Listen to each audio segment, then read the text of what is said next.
Yes sir. तो हम कर रहे हैं comprehensive course on environment and ecology for UPSC civil services examination, and आज हमारा 44th लेक्चर है। एंड 44th लेक्चर का मतलब है इससे पहले 43 लेक्चर्स हो चुके हैं, एंड वी होप कि उन सभी के नोट्स जो हैं आपके वेल प्रिपेयर्ड होंगे और ये सारे लेक्चर्स आपके वेल रिवाइज भी होंगे। Yes sir. तो हम लोगों को सर आज क्या पढ़ना है? हम लोग पढ़ रहे थे क्लाइमेट चेंज को। किसको पढ़ रहे हैं सर? क्लाइमेट चेंज को जो हम लोग पढ़ रहे थे। और क्लाइमेट चेंज को पढ़ते पढ़ते हमने ये देखना है कि इंडिया जो है आपके पास यहाँ पे क्या इनिशिएटिव जो है वो ले रहा है। So we were studying about India's initiatives to combat climate change। ठीक है, India's initiatives to combat climate change, ये जो है आपकी आपकी हेडिंग है। तो सर आप ना कोई डॉक्यूमेंट बता रहे थे कि बहुत बड़ा सा डॉक्यूमेंट है, पढ़ना है। हाँ डॉक्यूमेंट है ना, ये लो देखो इतना सारा डॉक्यूमेंट है। ये सर ये पूरा डॉक्यूमेंट है ना? ना ना ना, ये उस डॉक्यूमेंट में से भी जो चीजें हमें याद रखनी है ये वो है। अब इस पूरे डॉक्यूमेंट में से इतनी सारी स्लाइड्स में से आपको क्या क्या चीजें हैं जो कि बिल्कुल भी भूलना ही नहीं है। ठीक है, चाहे तो अपना नाम भूल जाओ, चाहे तो अपना बर्थडे भूल जाओ, से इट्स ओके सर, कोई बात नहीं। हाँ बस उनका बर्थडे याद रहना चाहिए ना, वो भी भूल जाओ। ठीक है, चाहो तो उनका बर्थडे भी भूल जाओ, अपनी एनिवर्सरी भी भूल जाओ, मगर इन सब चीजों को मत भूलना। यस, इन सब चीजों को नहीं भूलना है। तो पढ़ना जो है वो स्टार्ट करते हैं। Yes sir. तो सर इंडिया जो है वो क्लाइमेट चेंज के लिए क्या कर रहा है? बिल्कुल देखो, अगर आपको थोड़ी बहुत अगर कल की क्लास याद हो तो आपको पता होगा कि इंडिया जो है वो क्लाइमेट चेंज के लिए वर्ल्ड लेवल के ऊपर अगर हम देखते हैं तो यूएनएफसीसी का, अगर आप देखते हो तो पेरिस अग्रीमेंट का, एंड अगर आप देखते हो तो उससे पहले जो क्योटो था, इन तीनों का ही पार्ट रहा हुआ है। सर पार्ट नहीं, इनको पार्टीज बोलते हैं। यस, इन तीनों की ही पार्टी जो है आपके पास यहाँ पे रहा हुआ है। सर आपको पता है क्या क्या कि इंडिया में क्लाइमेट चेंज को एड्रेस करने के लिए जो नोडल एजेंसी है, कौन सी एजेंसी? जो नोडल एजेंसी है वो कौन सी है सर? वो है आपके पास एमओईएफसीसी। बिल्कुल सर।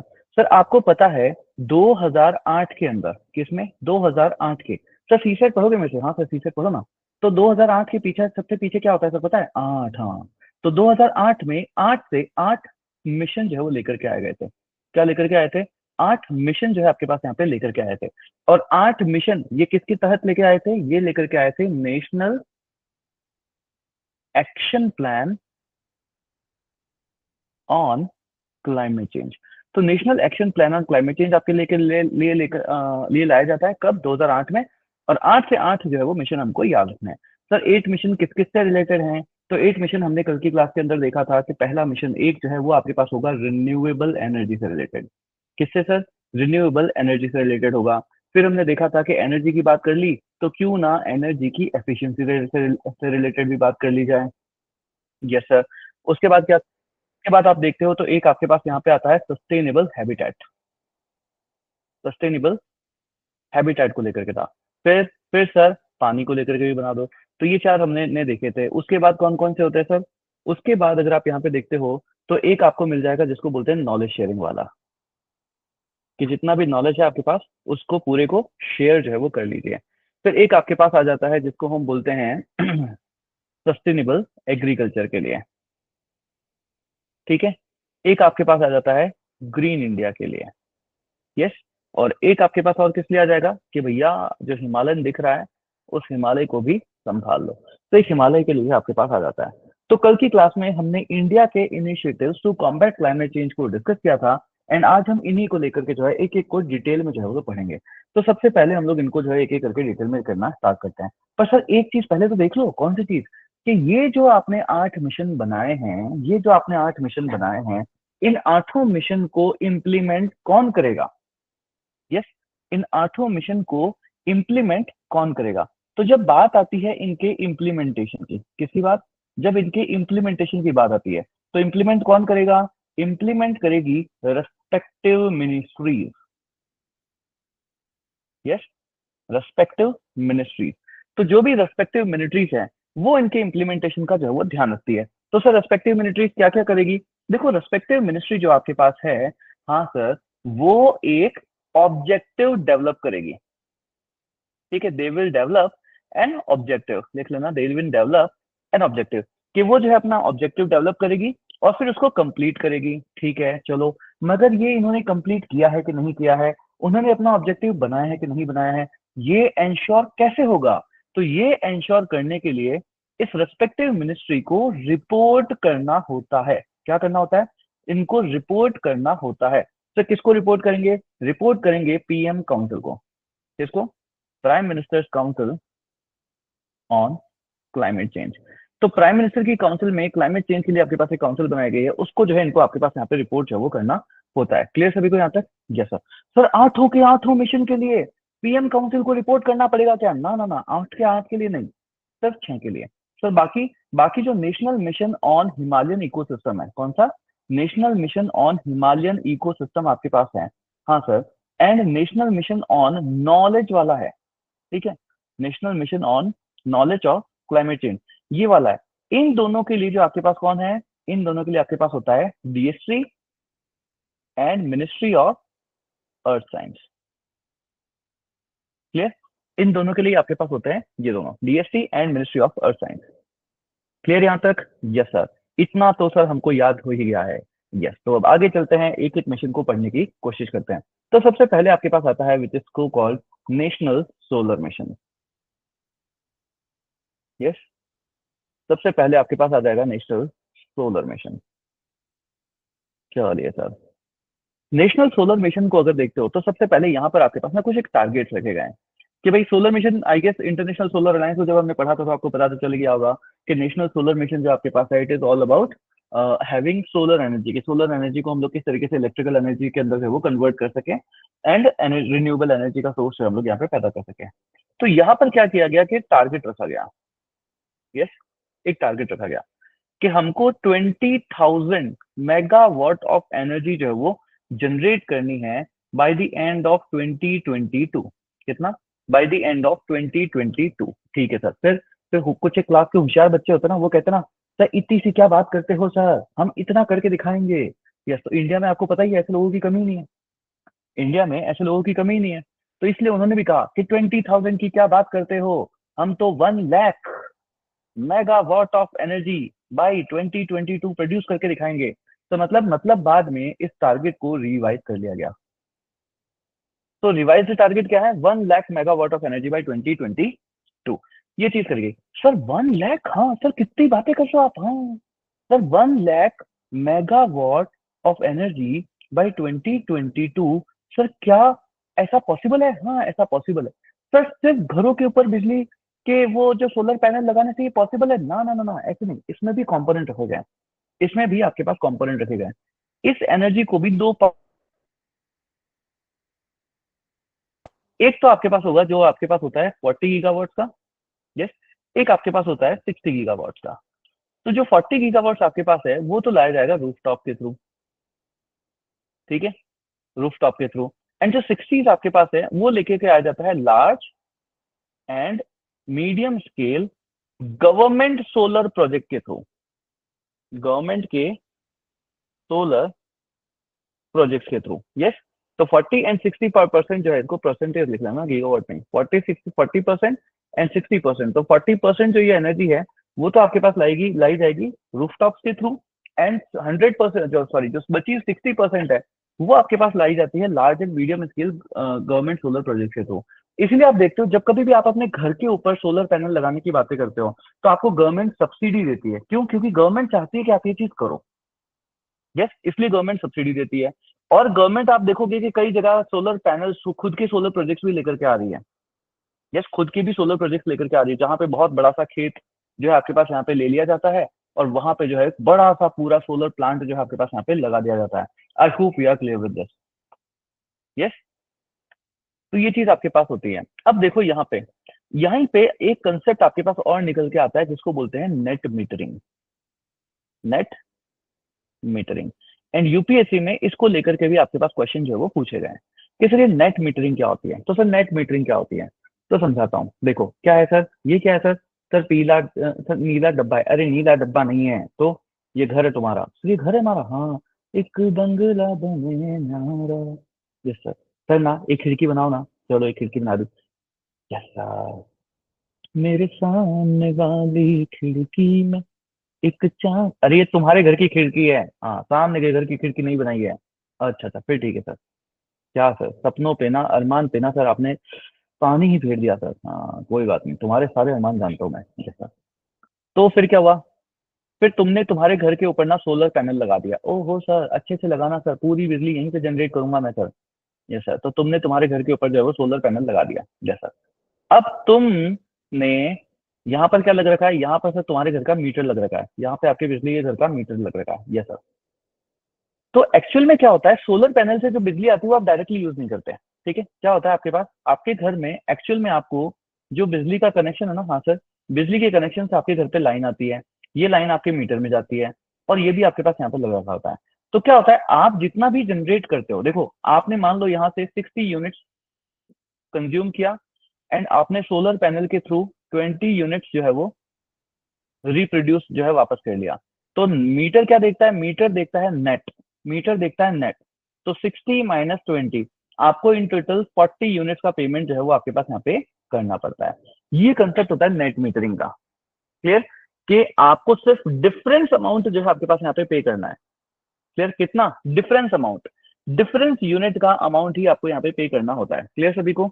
यस? अरे समझ आया या नहीं आया? Yes sir. तो ये होता है नेट मीटरिंग का कंसेप्ट होता है। क्लियर? चलो सर। तो इससे ना एक क्वेश्चन पूछता है यूपीएससी कि ये यूनिडायरेक्शनल है या बाई डायरेक्शनल है? कौन सा होगा बताओ? ये यूनिडायरेक्शनल होता है, बाई डायरेक्शनल होता है? Yes, obviously incoming and outgoing दोनों को देखेगा, दोनों का ही तो कंपैरिजन करेगा। तो यानी इसके थ्रू दोनों ही आपके पास यूनिट जो है वो चेक करी जाती है। इसलिए हम इसको कौन सा बोलेंगे? बाई डायरेक्शनल यूनिट होता है एक। ठीक है, नेट मीटरिंग के अंदर बाई डायरेक्शनल मॉनिटरिंग होती है। बाय डायरेक्शनल मॉनिटरिंग होती है। नेट मीटरिंग के अंदर बाय डायरेक्शनल मॉनिटरिंग होती है। यस। तो ये आपके पास होता है नेशनल सोलर मिशन। तो इतने सारे मिशन में से हमने रिन्यूएबल एनर्जी वाला मिशन जो है वो खत्म कर लिया। अब बाकी के मिशन की तरफ बढ़ते हैं। डन यहाँ तक? यस, डन यहाँ तक? चलो सर। नेक्स्ट आपके पास आता है national mission for enhance energy efficiency. National, अब इसको ना पूरे बहुत ध्यान से सुनना। National mission for enhance energy efficiency.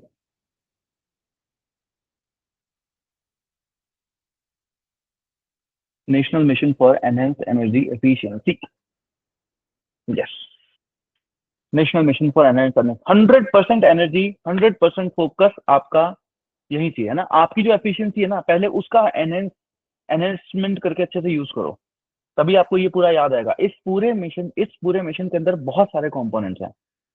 ठीक है, इस पूरे मिशन के अंदर बहुत सारे कंपोनेंट्स आपके पास यहाँ पे हैं। ठीक है, चलो तो इसको समझते हैं सर। तो सबसे पहले सर, कौन सी मिनिस्ट्री है सर जो इसके ऊपर ध्यान देगी? तो इसके ऊपर आप पे ध्यान देती है ministry of power.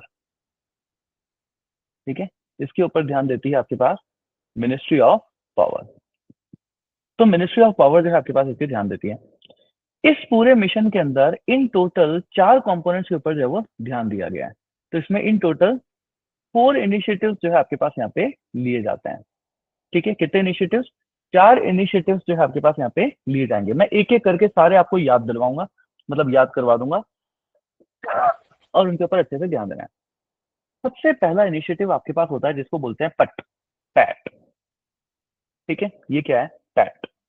Sir PAT क्या होगा? पैट का नाम आपके पास होता है perform achieve and trade scheme. Perform achieve and trade scheme. अब देखो ये नाम देखो, perform achieve and trade scheme. आपको याद है जब हम कार्बन क्रेडिट के बारे में पढ़ रहे थे, तब मैंने आप लोगों को बताया था कि भाई एक कंपनी है, ठीक है, हम उसको टारगेट देंगे कि आपको अपना इतना से कम जो है ग्रीन हाउस गैस का एमिशन करना है। फिर वो क्या करेगी? अपनी टेक्नोलॉजी के ऊपर इन्वेस्ट करेगी, फिर वो अपने एमिशन को कम करती है। ठीक है, तो उसने क्या किया? परफॉर्म किया। ठीक है, अपनी टेक्नोलॉजी के ऊपर ध्यान दिया, परफॉर्मेंस दी उसने। उसके बाद उसने अचीव किया अपने टारगेट्स को। जब अचीव टारगेट कर लेगा तो फिर उसको कुछ इंसेंटिव दिए जाएंगे। यस, यस, कार्बन क्रेडिट्स दिए गए जिसको वो ट्रेड करके पैसा जनरेट कर सकता है वापस। ये समझ आया नहीं आया? यस। तो यही चीज यहाँ पर हम दूसरी कंपनीज को भी गवर्नमेंट बोलती है कि आप जो इक्विपमेंट्स बना रहे हो, ठीक है, आप जो इक्विपमेंट्स बना रहे हो उन इक्विपमेंट्स को आप एनर्जी एफिशिएंट बनाइए, ठीक है, एनर्जी एफिशिएंट बनाइए, जिससे कम से कम एनर्जी जो है आपके पास यहाँ पे कंज्यूम हो। अगर आप ऐसा करते हो तो हम आपको रिवॉर्ड्स देंगे। क्लियर? हम आपको सर्टिफिकेट देंगे, ऐसे सर्टिफिकेट जिनको आप ट्रेड कर सकते हो।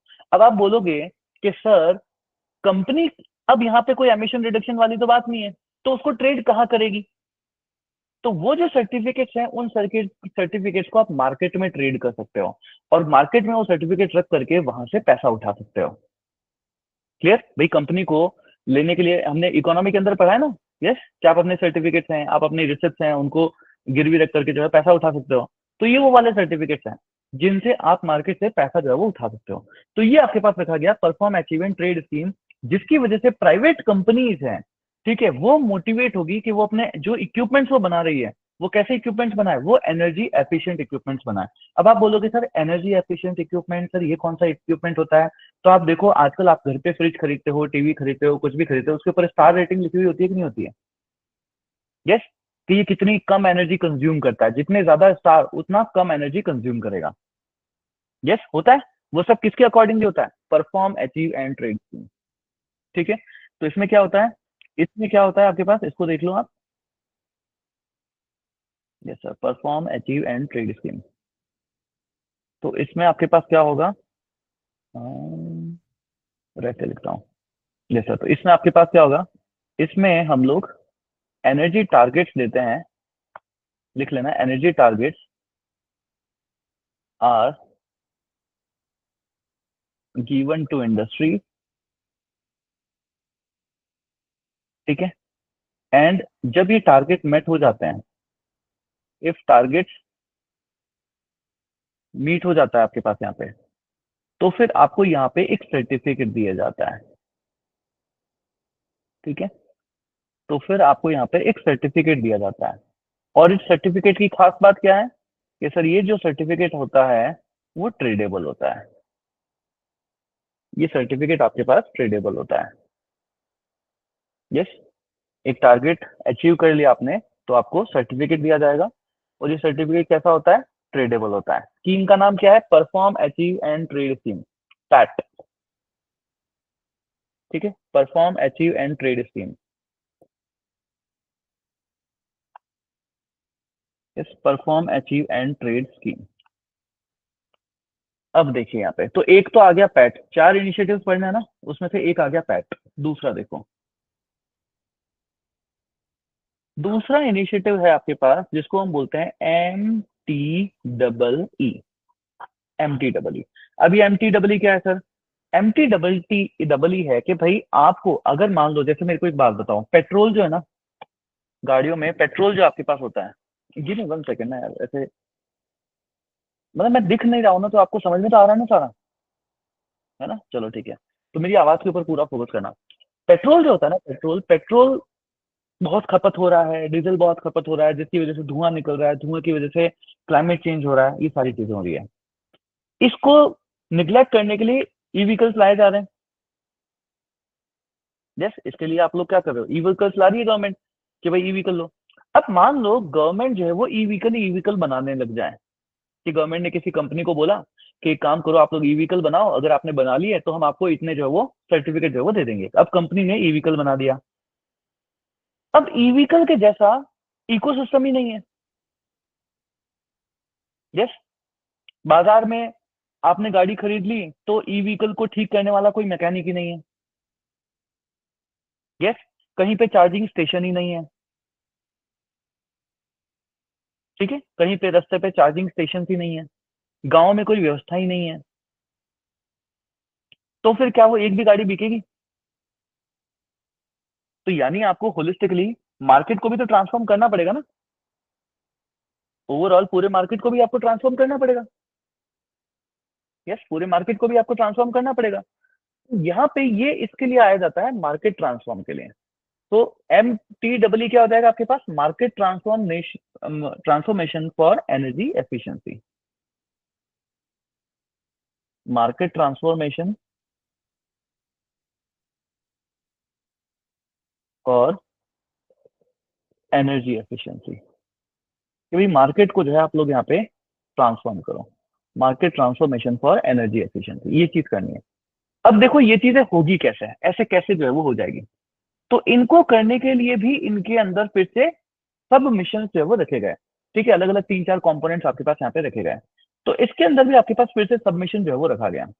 जैसे एक रखा जाता है जिसको हम बोलते हैं डोमेस्टिक एफिशिएंट लाइटनिंग प्रोग्राम, कि भाई आप लाइटिंग वाला प्रोग्राम जो है वो करो। तो क्या आ जाएगा, एक आ जाएगा आपके पास डोमेस्टिक एफिशिएंट लाइटिंग प्रोग्राम। क्या हो गया ये, DELP, domestic efficient lighting program आपके पास आ गया। आपने एक वो स्कीम का नाम सुन रखा होगा ना, एलईडी बल्ब ले लो योजना। यस, एक स्कीम का नाम सुना है, एलईडी बल्ब ले लो योजना। कौन सी है, क्या नाम है इस स्कीम का? Yes, Unnat Jeevan by affordable LED for all. तो इसी के अंदर आपके पास एक स्कीम आती है फिर, उन्नत जीवन for affordable LED for all. Yes, कौन सी उजाला योजना है? पीएम उजाला योजना, पीएम उजाला। अब देखो, अब देखो आपने सिर्फ नाम पढ़ा, अब आप लोग क्या होते हैं पीएम जीवन, जब कभी भी इसको करंट अफेयर्स के तौर पे पढ़ोगे तो अरे पीएम उजाला योजना आ गई है, फिर आप उसको लेकर सब कुछ याद करने लगोगे कि ये डोमेस्टिक एफिशिएंट लाइटिंग प्रोग्राम के तहत आई है, ये market transform for energy efficiency के तहत है, ये national mission for enhance energy efficiency को भी मीट करता है, इसको देखने के लिए मिनिस्ट्री ऑफ पावर होती है। क्या जरूरत है इतना पढ़ने की? यस, आपने सीधा देखा उन्नत जीवन फॉर अफोर्डेबल, अरे पता है सब कुछ ही, है ना। गवर्नमेंट का नेशनल मिशन चल रहा है, मिशन के जो है वो पावर मिनिस्ट्री जो है उसको देख रही है, उस मिनिस्ट्री के अंदर जो है MTPP है कि भाई मार्केट को इनिशिएटिव, मार्केट को ट्रांसफॉर्म करना है, उसके तहत योजनाएं लाई जा रही है। अब कल को कोई बड़ा और योजना आ जाए वो इसी के अंदर आ जाएगी। यस, आप देखो कितना आसान है उसके बाद करंट अफेयर को करना, जब एक बार आपका स्टैटिक पूरा अच्छे से जो है वो हो जाता है। ठीक है, तो ये चीज आपके पास आती है, domestic efficient lighting program. Clear, domestic efficient lighting program. अब इसी के तहत आपके पास, अब देखो लाइटिंग तो आपने बना दी, ठीक है, बट इसके अलावा आपके पास और इक्विपमेंट्स भी तो बनाने पड़ेंगे। यस, इक्विपमेंट्स और भी बनाने पड़ेंगे आपके पास। ठीक है, और इक्विपमेंट अगर आपने बना दिया तो उस इक्विपमेंट को सर्टिफाई भी करना पड़ेगा आपके पास, ऐसे ही तो होगा नहीं। तो इसके लिए वापस आपके पास एक और प्रोग्राम लाया जाता है जिसको बोलते हैं सीप। ठीक है, ये सब MTEE के अंदर ही है सीप। तो सीप क्या है? सीप आपके पास होता है जिसको हम बोलते हैं super efficient equipment program, super efficient equipment program. ठीक है, ये आपके पास सीप जो है वो हो जाएगा। तो सर इसके अंदर क्या क्या किया जाएगा, इसको लेकर के कौन आया, सबसे पहले तो ये ध्यान रखना है, ये लेकर के आपके पास आता है BEE। तो ये BEE क्या है? BEE आपके पास होता है bureau of energy efficiency, bureau of energy efficiency. ये जो जैसे जैसे मैं बोर्ड के ऊपर लिखता जा रहा हूँ, ऐसे कैसे आपको भी अपने नोट्स में अंदर जो है वो लिखते जाना है। ठीक है, ये मेन पॉइंट है, जितने पॉइंट मैं यहाँ पे लिख रहा हूँ ये एक भी लाइन मिस नहीं होनी चाहिए आपसे, ये एक भी लाइन जो है वो मिस नहीं होनी चाहिए। तो क्या आएगा आपके पास यहाँ पे, ब्यूरो ऑफ एनर्जी एफिशिएंसी। अच्छा, किसी को ये तो नहीं लग रहा कि सर हम पढ़ क्या रहे हैं? देखो हम क्लाइमेट चेंज को पढ़ रहे हैं, हमने पहले क्लाइमेट चेंज क्या होता है ये सीखा, फिर हमने क्लाइमेट चेंज को लेके क्या क्या क्यों हो रहा है ये सीखा, है ना, ग्रीन हाउस गैसेस ओजोन उसको सीखा, फिर हम वर्ल्ड लेवल के ऊपर क्या क्या इनिशिएटिव लिए गए हैं, मेन बॉडी कौन सी है, UNFCC है, वो सब कहाँ से आई, उसकी कितनी मीटिंग्स हो गई, वो सारी सीखी। उसके बाद हम करंट अफेयर्स को पढ़ने लगे तो हमने COP27 पढ़ा। उसके बाद हम देख रहे हैं कि COP28 आए, उससे पहले वर्ल्ड में और इंडिया लेवल के ऊपर और कितने इनिशिएटिव लिए गए वो सारे पढ़ने, ताकि जब COP28 हम देखेंगे तो आपको पता चलेगा कि हाँ यार इतना सब कुछ बैकग्राउंड में हुआ है, अब यही होगा। यस, इसलिए कोई भी चीज कहीं पे नहीं पढ़ी जाती, हर सिलेबस को कवर करने का एक करिकुलम, एक एक तरीका होता है, एक स्टेप बाय स्टेप चीजें होती है। तुम उस तरफ जा रहे हैं, हम इंडिया के इनिशिएटिव देख रहे हैं अभी कि इंडिया उस क्लाइमेट चेंज के इनिशिएटिव, क्लाइमेट चेंज को कॉम्बैट करने के लिए क्या क्या इनिशिएटिव जो है वो ले रहा है। ठीक है, तो यहाँ पर आपके पास आ गया ब्यूरो ऑफ एनर्जी एफिशिएंसी। ठीक है सर, तो यहाँ पे क्या होता है, ये जो सुपर एफिशिएंट इक्विपमेंट प्रोग्राम है, हाँ सर, यहाँ पे भी जो मैन्युफैक्चरर्स वगैरह होते हैं जो कि सुपर एफिशिएंट इक्विपमेंट प्रोग्राम के तहत आएंगे, ठीक है, जो कि इस तरीके के इक्विपमेंट्स बनाएंगे, उन सबको क्या किया जाता है, उन सबको यहाँ पर आपके पास इंसेंटिव्स जो है वो दिए जाते हैं। तो यहाँ पे आपके पास इंसेंटिव्स मिलते हैं। क्लियर? अब देखो, ये सब कुछ करने के लिए पैसा भी तो चाहिए, ये सब कुछ करने के लिए पैसा भी तो चाहिए, तो कोई ना कोई फाइनेंसिंग मैकेनिज्म होना चाहिए। फाइनेंसिंग मैकेनिज्म के लिए आपके पास आता है ईईटीपी, ईईएफपी है, सॉरी, ईईएफपी। ठीक है, ईईएफपी आपके पास आता है, जिसको बोलते हैं energy efficiency financing program. Energy efficiency financing program, ये सब कुछ आपके पास है। अब देखो, जब ये तीनों चीजें होगी तो मार्केट ट्रांसफॉर्म होगा कि नहीं होगा?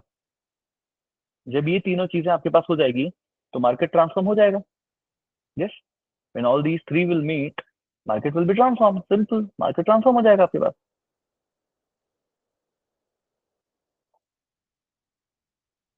तो market transform for energy efficiency.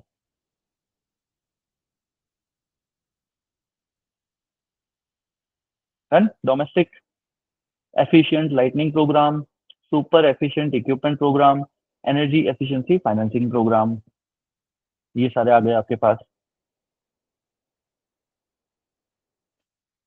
Done? Yes. तो national mission for enhance energy efficiency में कितने कंपोनेंट्स थे इन टोटल? कितने थे, जल्दी से चैट बॉक्स में लिखिए। Just please right everyone in the chat box, कितने कंपोनेंट्स थे, कितने कंपोनेंट्स आपको मिलते हैं? यस, 4 कंपोनेंट्स आपको मिलते हैं। और 4 में से अभी तक हमने कितने पढ़ लिए हैं? 4 में से अभी तक हमने कितने पढ़ लिए हैं? 2 जो है हमने पढ़ लिए हैं। Good one. नेक्स्ट लिखिए इसका। Good one, good one, good one, 2 आपको याद हो गए। नेक्स्ट लिखिए। नेक्स्ट आपके पास आता है थर्ड कंपोनेंट। थर्ड आपके पास होता है जिसको हम बोलते हैं फीड। ठीक है, फीड। फीड क्या है? फीड है आपके पास framework for energy efficient economic development, कि हमको वैसी इकोनॉमी भी बनानी पड़ेगी। इकोनॉमी डेवलपमेंट का क्या मतलब है? फिर से मार्केट में, मार्केट डेवलपमेंट। ठीक है, आजकल आप देखते हो ना, रेस्टोरेंट होता है, रेस्टोरेंट के बाहर चार्जिंग स्टेशन लगा हुआ होता है। तो जो रेस्टोरेंट के बाहर चार्जिंग स्टेशन लगा हुआ है, वो गवर्नमेंट थोड़ी ना डेवलप करेगी, वो खुद लगाएगा। वो क्यों लगाएगा? क्योंकि उसको भी तो फायदा दिखेगा उसमें। यस, कि अब लोग आएंगे, ये सब कुछ क्या है? ये सब कुछ मार्केट डेवलपमेंट है। उसमें उसको भी फिर सब्सिडी दी जाएगी, जहां तुम लगाओ हम पैसा देंगे। यस। तो नेक्स्ट है आपके पास फ्रेमवर्क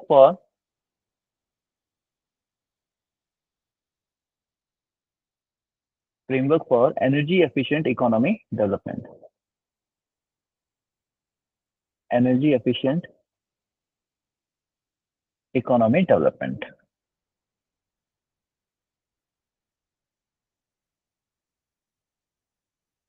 यस, चलिए, गुड वन। अब देखो क्या चीज हुई आपके पास, चीज समझना एक, कि भाई ठीक है, बैंक ने पैसा दे दिया, इंसेंटिव्स दे दिया, ठीक है, लोगों ने मार्केट से भी पैसा उठा लिया, सब कुछ हो गया। बट ये सारा पैसा आपको पता है एक नए इनिशिएटिव में लगाया जा रहा है, एक नए प्रोजेक्ट में लगाया जा रहा है। ठीक है, एक नए मिशन में लगाया जा रहा है, एक ऐसी टेक्नोलॉजी में लगाया जा रहा है जो हमारे लिए नई है, न्यू है।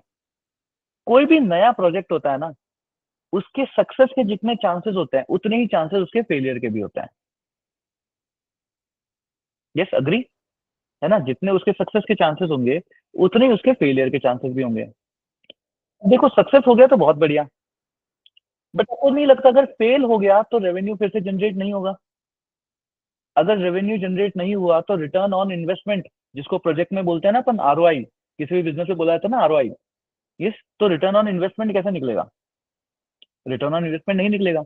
अगर रिटर्न ऑन इन्वेस्टमेंट नहीं निकला तो फिर आपको वापस से यहाँ पे रिस्क भी तो लेना पड़ेगा ना, रिस्क। तो आपको पता है, जब हम लोगों ने इकोनॉमी के अंदर हम लोग पढ़ रहे थे तब हमने बहुत सारे रिस्क फंड्स भी देखे थे। यस, रिस्क फंड, कि भाई आप इसको पैसा दो, इसका रिस्क अगर कुछ भी निकलेगा तो हम देखेंगे। इसके लिए आप हमको इतना सा पैसा देते रहना। Basically insurance scheme kind of जो है आपके पास यहाँ पे होती है। तो क्या आपको नहीं लगता इस मार्केट के लिए भी, इस डेवलपमेंट के लिए भी पूरा आपके पास रिस्क जैसी चीजें होनी चाहिए? होनी चाहिए कि नहीं होनी चाहिए? होनी चाहिए। यस। इन्वेस्टमेंट में रिस्क है कि नहीं है? इन्वेस्टमेंट में सर रिस्क है। इसीलिए यहां पर आपके पास इसका फोर्थ कंपोनेंट आता है, जिसको बोलते हैं promoting energy efficiency initiatives. promoting energy efficiency initiatives by hedging funds। अब hedge funds क्या होता है? मेरे ख्याल से इकोनॉमी का कोर्स आपने किया होगा तो आपको पता चल गया होगा। ठीक है, by hedging funds against investment risk। Yes, against investment risk. इसके लिए आपको यहाँ पे हेज फंड की हेजिंग करनी है, फंड की। क्लियर? यस। तो यहाँ पर आपके पास दो फंड जो है वो जनरेट किए गए। ठीक है, दो फंड जो है आपके पास यहाँ पे जनरेट किए जाते हैं। एक फंड आपके पास होता है जिसको बोलते हैं partial risk guarantee fund for energy efficiency. Partial risk guarantee fund for energy efficiency. ठीक है, एक तो ये फंड यहाँ पे आपके पास लेकर के आया है। एक यहाँ पे लाया गया venture capital fund for energy efficiency. Venture capital fund for energy efficiency. ये मैंने डबल ई लिखा है, इसका मतलब है एनर्जी एफिशिएंसी। ठीक है, जो मैंने डबल ई लिखा है उसका मतलब है एनर्जी एफिशिएंसी। ये यहाँ पर आपके पास लाया गया। क्लियर? यस। याद हो जाएंगे, फीड का मतलब freeing work for energy efficiency economic development. चौथा क्या है? Promoting energy efficiency initiatives for एनजिंग। यस, दो फंड्स लाए गए। ये आपके पास होता है इन टोटल पूरा सेकंड प्रोग्राम। ठीक है, national mission for enhance energy efficiency. I hope यहाँ तक सारी चीजें क्लियर हुई। यस। इतना कुछ ज्यादा टफ तो नहीं है जो हमने पढ़ा अभी तक। यस, याद हो जाएगा ना। इसमें क्या होता है, हमको यही नहीं पता चलता कि सर पढ़ना कितना है, कितनी चीजें हैं जो हमको इन टोटल यहाँ पर याद रखनी है। यस, इतनी सारी चीजों में से कितनी चीजें हैं जो कि हमको यहाँ पे इन टोटल याद रखनी है। ठीक है, चलो सर, अब बात आती है कि सर ये सब कुछ ना इम्प्लीमेंट कौन करेगा? इतना सब कुछ जो हमने देखा है उस पूरे को आपके पास यहाँ पर इम्प्लीमेंट जो है वो कौन करेगा? यस। तो इम्प्लीमेंट करने के लिए यहाँ पर आपके पास होती है इम्प्लीमेंटिंग एजेंसीज। तो इस पूरी स्कीम को इम्प्लीमेंटिंग एजेंसीज आपके पास है। कौन कौन सी है? एक तो आपके पास है BEE। Yes, bureau of energy efficiency. Bureau of energy efficiency. और एक आपके पास होती है जिसको हम बोलते हैं EESL। ये क्या है? ये होती है आपके पास एनर्जी एफिशिएंसी सोर्सेस लिमिटेड। ठीक है, एनर्जी एफिशिएंसी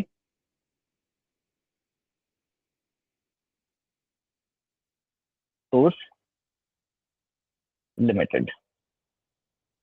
सॉरी, सोर्स नहीं है, services limited. Energy efficiency services limited. Energy efficiency services limited. Clear? Energy efficiency services limited. अब देखो, अब आपके इसमें जो ये BEE है, इसको लेके थोड़ा सा समझते हैं। Bureau of energy efficiency.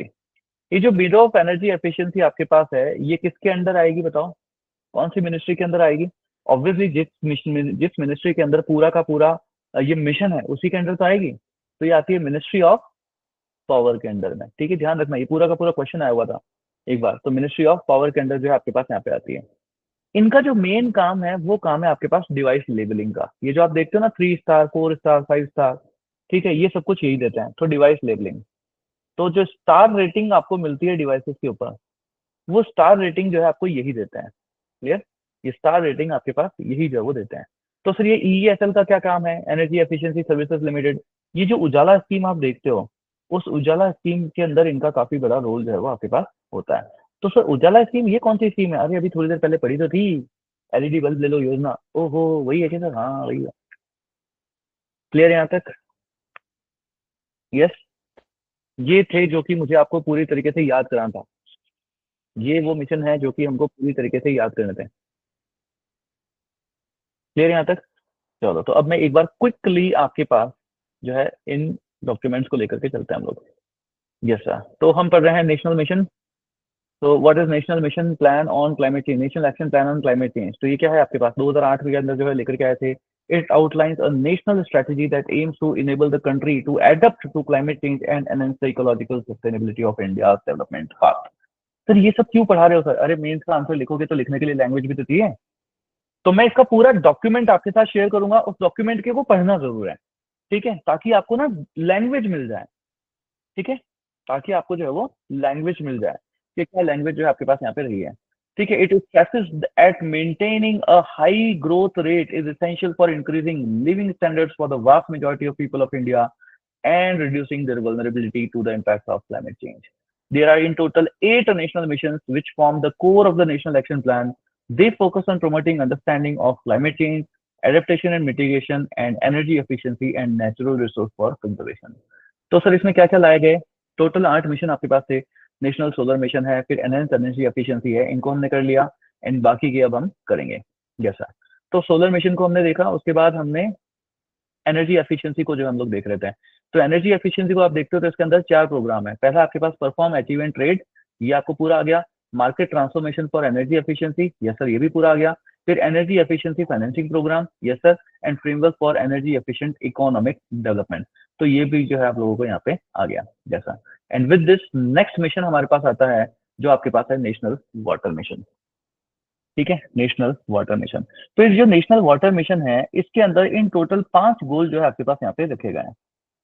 National water mission के अंदर इन टोटल 5 गोल्स जो है आपके पास यहाँ पे रखे गए हैं। सर पांचों गोल जल्दी से बता दो सर, देखो बता दो, ये सामने तुम्हारे लिखे हुए हैं। यस, इन टोटल ये 5 गोल्स जो है आपके पास यहाँ पे रखे गए हैं। पांचों गोल क्या क्या है, comprehensive water database in public domain and assessment of the impact of climate change on water. कि सबसे पहले आपके पास यहाँ पे एक डेटा बेस जो है वो जनरेट हो जाना चाहिए।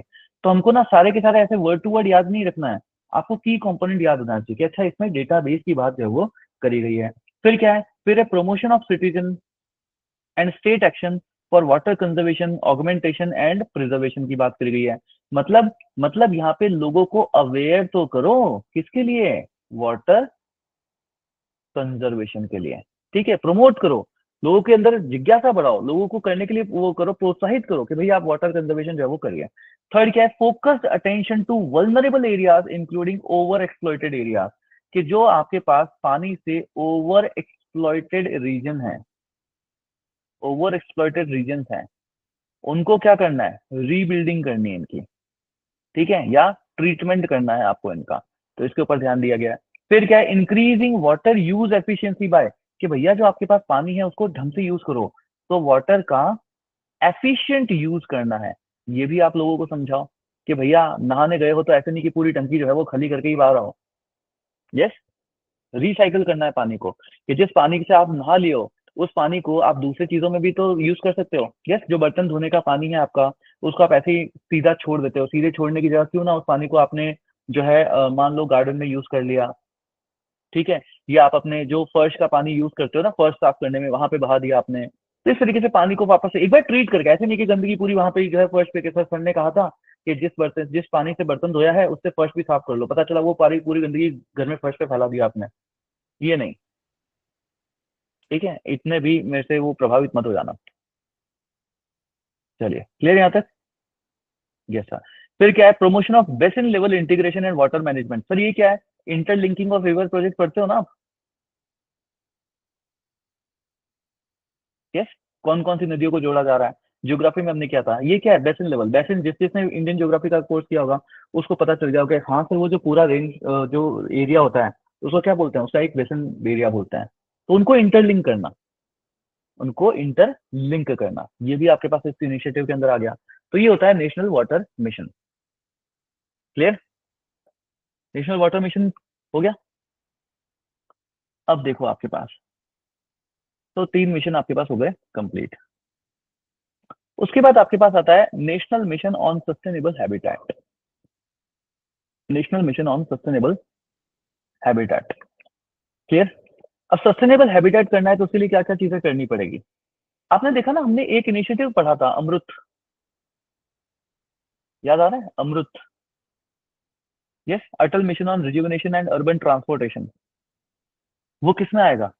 इसी में आएगा कि नहीं आएगा? आप लोगों ने देखा होगा स्वच्छ भारत अभियान, वो भी किस में आएगा?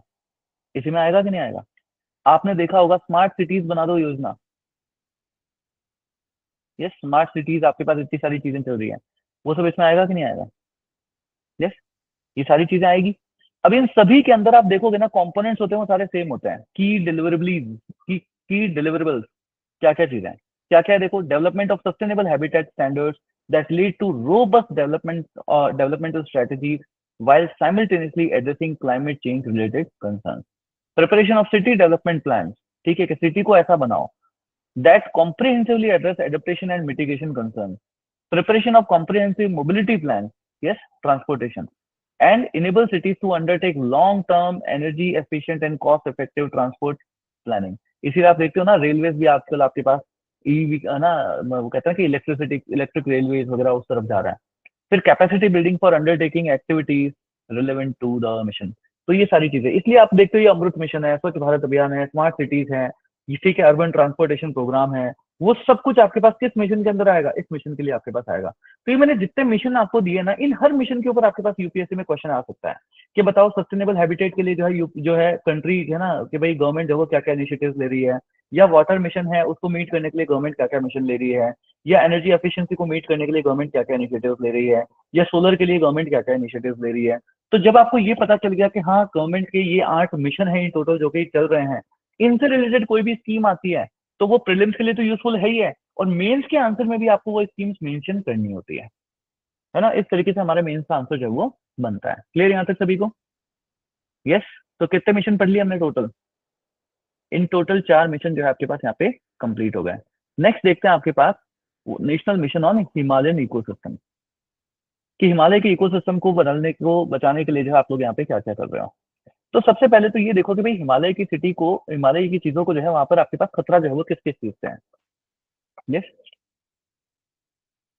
कि प्रॉब्लम्स जो है वहां पर आपके पास क्या क्या है। तो हिमालयन इकोसिस्टम को लेकर के what are the basic problems, इसको समझते हैं सबसे पहले, कि बेसिक प्रॉब्लम्स है क्या हिमालयन इकोसिस्टम को लेकर के।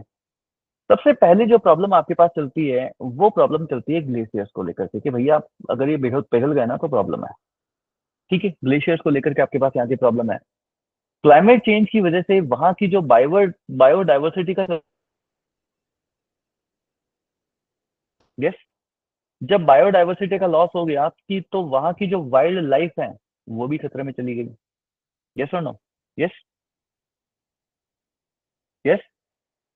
अगर वहां की बायोडाइवर्सिटी का लॉस हो गया, वहां की वाइल्ड लाइफ खतरे में चली गई, ग्लेशियर्स पिघल रहे हैं, तो मुझे बताओ जो वहां का कल्चर है, जो वहां का नॉलेज है, क्या वो वहां पे रह पाएगा? यस, नहीं। तो इसका मतलब सर वहां का जो ट्रेडिशनल नॉलेज आपके पास है, ठीक है, जो लाइवलीहुड वहां का है, वो सब भी तो खतरे में है। सर जाने दो ना सर, क्या दिक्कत क्या है, ट्रेडिशनल नॉलेज चला भी गया तो बेटा पता है, जब रामायण के अंदर लक्ष्मण जी को, हाँ सर, वो इंद्रजीत के सांप खा गए थे, यस, तो हनुमान जी उड़ करके कहाँ पे गए थे? कौन सी जड़ी बूटी लाने गए थे? यस, कौन सी जड़ी बूटी लाने गए थे वो? संजीवनी। और संजीवनी कहाँ मिली थी उनको? संजीवनी कहाँ पे मिली थी? हिमालयाज में। तो हिमालयाज के अंदर आपको पता हो तो मेडिसिनल इंपॉर्टेंस के बहुत सारे प्लांट्स वगैरह मिलते हैं। अगर वो बायोडाइवर्सिटी आपने लॉस कर दिया ना, तो आप देख रहे हो ना खतरा कितना है। फिर दवाइयां कहाँ से बनाओगे? ठीक है, तो प्रॉब्लम है वो। इसलिए हम वहां के नॉलेज को ऐसे ही जाने नहीं दे सकते हैं, है ना। पता चला संजीवनी उगी हुई तो है, पर किसी को पता ही नहीं चला संजीवनी की इंपॉर्टेंस क्या है। यस, पता ही नहीं है किसी को। तो वो नॉलेज बेस को हम वहां से जाने नहीं दे सकते हैं। क्लियर? तो इन सब चीजों के लिए क्या जरूरत है, इस सब चीजों के लिए जरूरत है कि हिमालय की इकोसिस्टम को बचाने के लिए भी क्या है, एक नेशनल मिशन पूरा का पूरा लगाना पड़ेगा sir. Yes. So the Himalayan ecosystem is a national mission will focus on the rapid generation of the four type of national capacities. क्या क्या है? Human and knowledge capacities, institutional capacities बनाना है, capacities of evidence based policy building. ठीक है, ये तो point याद मत रखो, कोई बात नहीं। बट इस मिशन को एड्रेस करने के लिए कंसर्न क्या क्या है, तो देखो हिमालयन ग्लेशियर आपके पास एक कंसर्न है, बायोडाइवर्सिटी कंजर्वेशन है, वाइल्ड लाइफ कंजर्वेशन है, traditional knowledge society and their livelihood है, and planning for sustaining the Himalayan ecosystem. Sir इसको करने की क्या जरूरत है, अरे वो पता नहीं क्या बोले पूरा का पूरा पहाड़ ही खिसक रहा है। अरे हाँ सर ये बात तो है। तो ये चीजें आपके पास यहाँ पे जो वो चलती है। तो इसी के चलते फिर आप यहाँ पे देखते हो ना कि आपके पास इस तरीके के प्रोग्राम भी जो वो दिखते हैं कि Lahaul Spiti and Kinnaur to be a part of national mission on sea buckthorn. तो ये national mission on sea buckthorn मतलब ये लाने की क्या जरूरत है, ये लाने की बिल्कुल जरूरत है। ये ये लाने की पूरी जरूरत है। वैसे ये हिमालयन इकोसिस्टम वाले में नहीं आता, ये एग्रीकल्चर वाले में, ये सॉरी ग्रीन इंडिया वाले में आएगा आपके, national mission on green India वाले के अंदर जो है आपके पास यहाँ पे आता है। तो सीबकथॉर्न जानते हो आप ये क्या चीज होती है, इसको लेकर के इंपॉर्टेंट पॉइंट जो है वो लिख लेना प्लीज। यूपीएससी इसको लेकर डायरेक्टली क्वेश्चन पूछता है, लिख लेना इसको लेकर के, नेशनल मिशन ऑन सीबकथॉर्न को लेकर के। चलो हिमालयन इकोसिस्टम पढ़ लिया, नेक्स्ट मिशन याद लिख लो, national mission on green India, उसी के अंदर मैं इसको लिखवा देता हूँ डायरेक्टली। लिख लेना next mission, national mission on green India, इसको पूरा कर लेते हैं। National mission on green India, national mission on green India का ही पार्ट आपके पास होता है national mission on sea buckthorn. तो ये कहाँ पे पाया जाता है सर, तो ये हिमाचल प्रदेश में आपके पास पाया जाता है। It has discovered the potential of the little known deciduous plant C buckthorn. तो ये डेसिडियस याद रखना जरूरी है, हाँ बिल्कुल। ठीक है, that naturally grows in the Himalayan region. और मिलता कहाँ पे है, लोकेशन को लेके क्वेश्चन आ सकता है, लाहौल स्पीति में एंड किन्नौर एरिया में। सर किन्नौर एरिया कौन सा है, किन्नर कैलाश अगर तुम जानते हो तो, कभी घूमने गए हो तो। यस, किन्नर कैलाश वाला रीजन, किन्नर कैलाश वाला रीजन।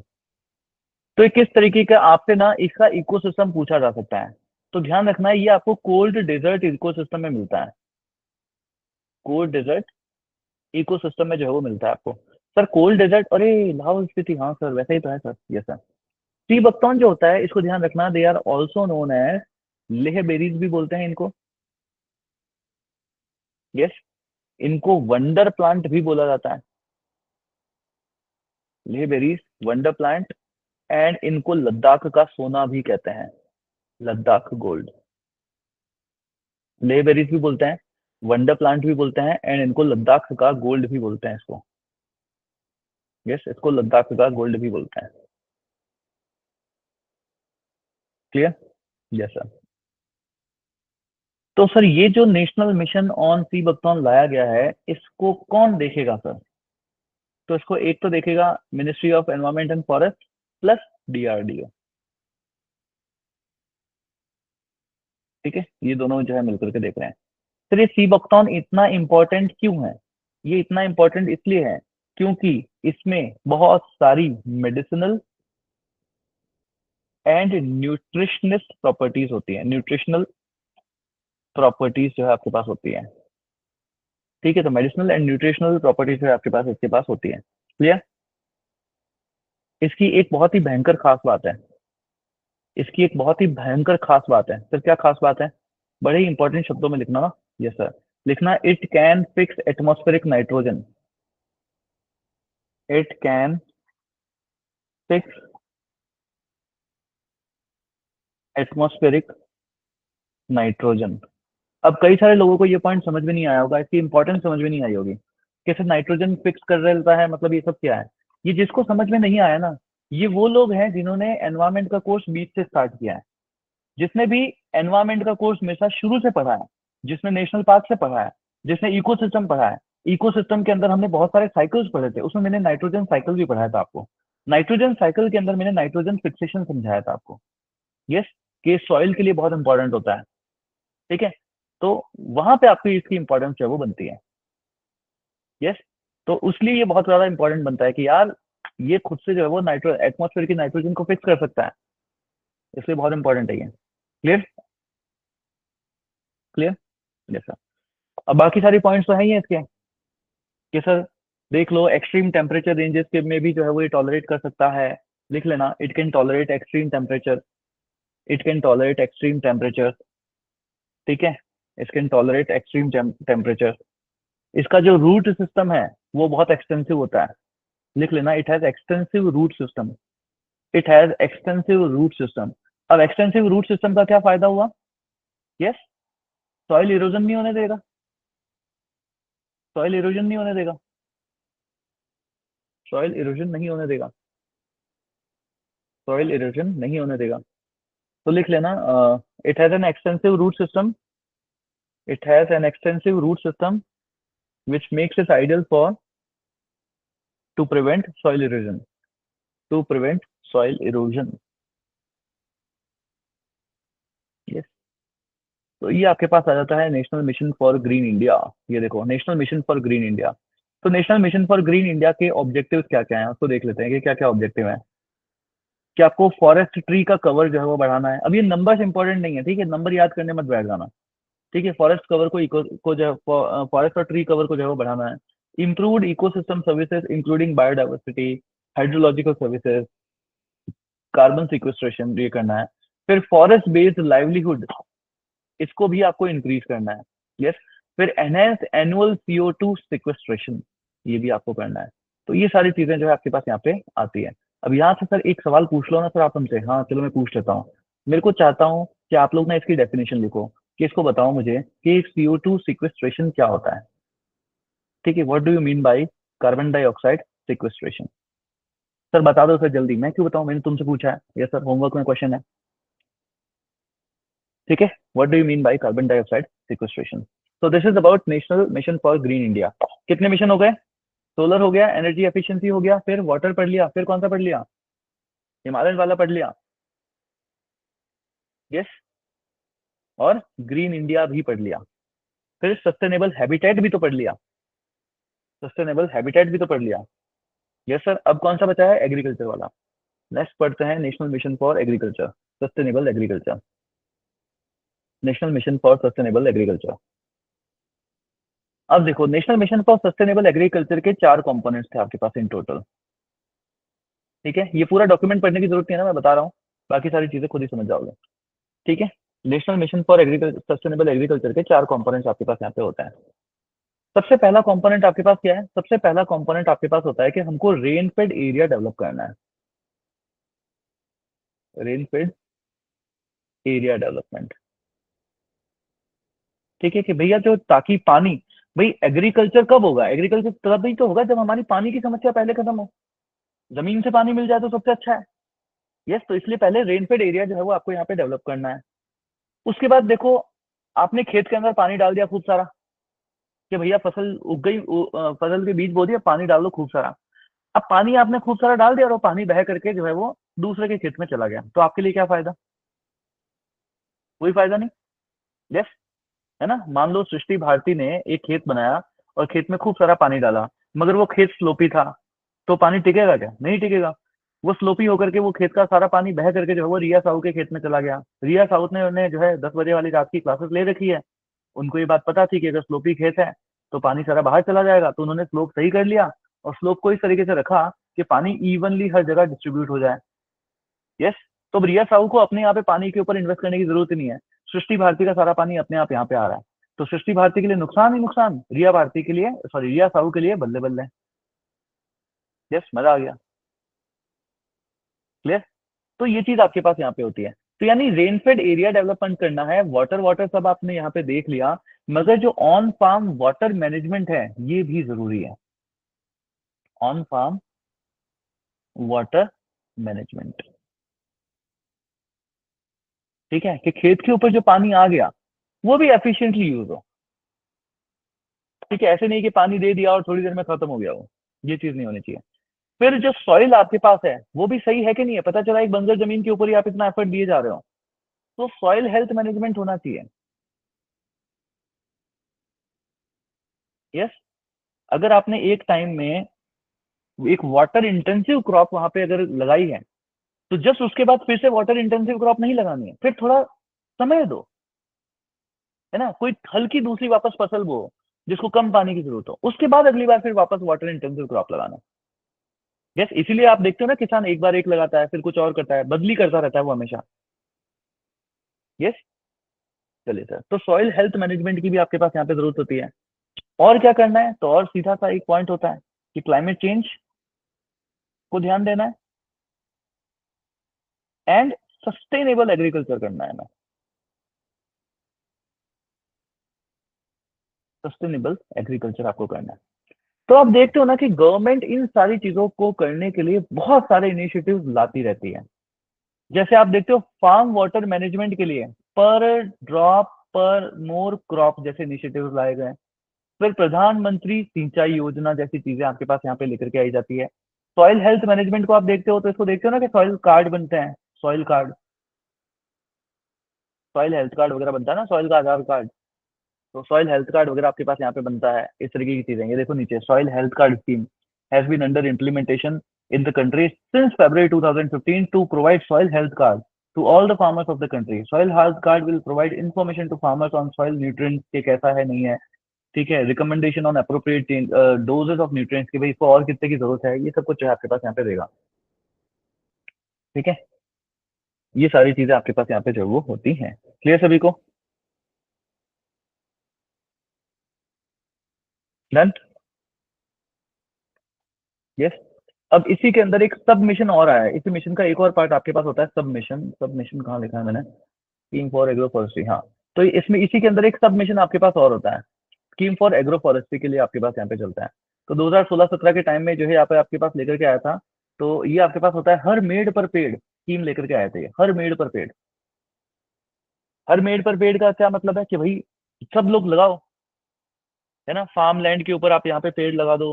अब यस, हर मेड़ पर पेड़। यस, किस लिए ये हर मेड़ पर पेड़? To encourage tree plantation on farm land.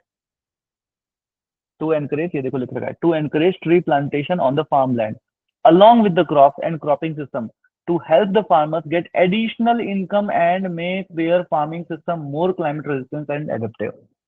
आप देखो, ये फार्म है, यहाँ पे आपने खेत खलियान जो है वो बा दिया, ठीक है, बुआई कर दी, अब एक दिन हवा चली सब बह गया, ठीक है, सब उड़ के चला गया, है ना, सॉइल इरोजन हो गया, क्या फायदा? नहीं। तो इसी की जगह आप दूसरी सिस्टम देखो आप, कि सर ये खेत था, ये हमारी मेड्स बनी हुई है, हमने फिर इनके ऊपर पेड़ लगा दिए।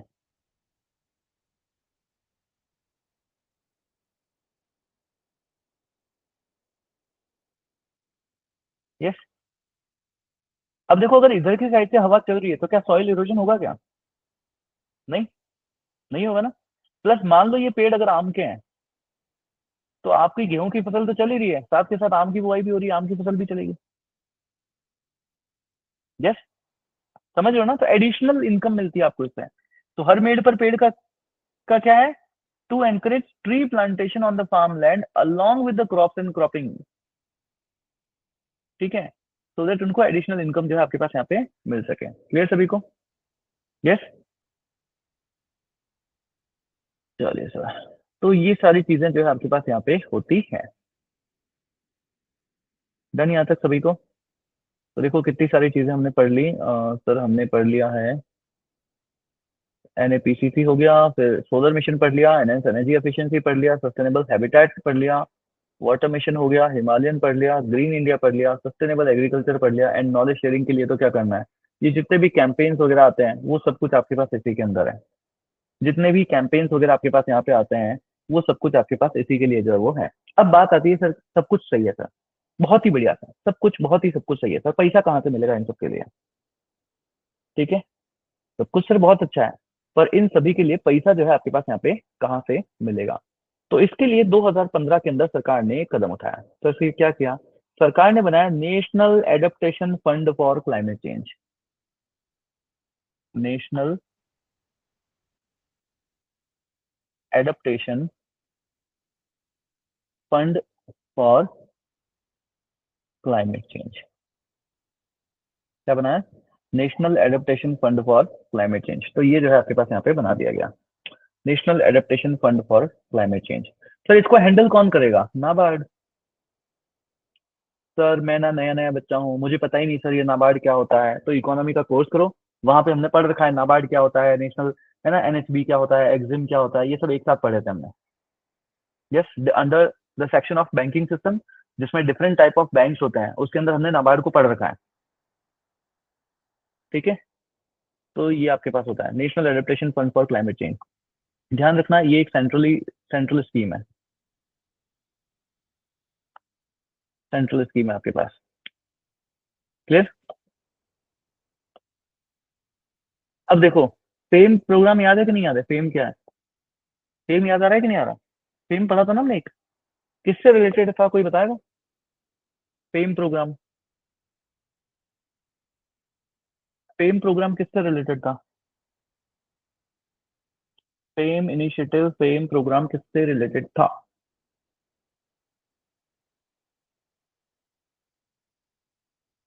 Fame program, FAME FAME FAME, अरे e mobility, yes, electric vehicles, good one, याद आना चाहिए। अब हर एक स्कीम को, जब भी कोई स्कीम देखो, तो क्या आप उसका एक नेशनल मिशन से एसोसिएट कर सकते हो नहीं कर सकते हो। क्या हाँ सर ये तो इस वाले मिशन के अंदर है। यस, जैसे अमृत में अगर आपसे पूछ लो, Atal mission for rejuvenation and urban transportation, urban transformation, ये किसमें आएगा, सस्टेनेबल हैबिटेट, उसमें आ जाएगा आपके पास। यस, पीएम उज्ज्वला योजना, उज्ज्वला योजना और उजाला योजना दोनों में डिफरेंस है, प्लीज ध्यान रखना। उज्ज्वला, उज्ज्वला योजना, पीएम उज्ज्वला योजना, उज्ज्वला कौन सी थी, उज्ज्वला कौन सी थी, एलपीजी गैस वाली। और उजाला कौन सी थी, एलईडी बल्ब ले लो योजना। ठीक है, ये चीज आपके पास होती है। क्लियर सभी को यहाँ तक।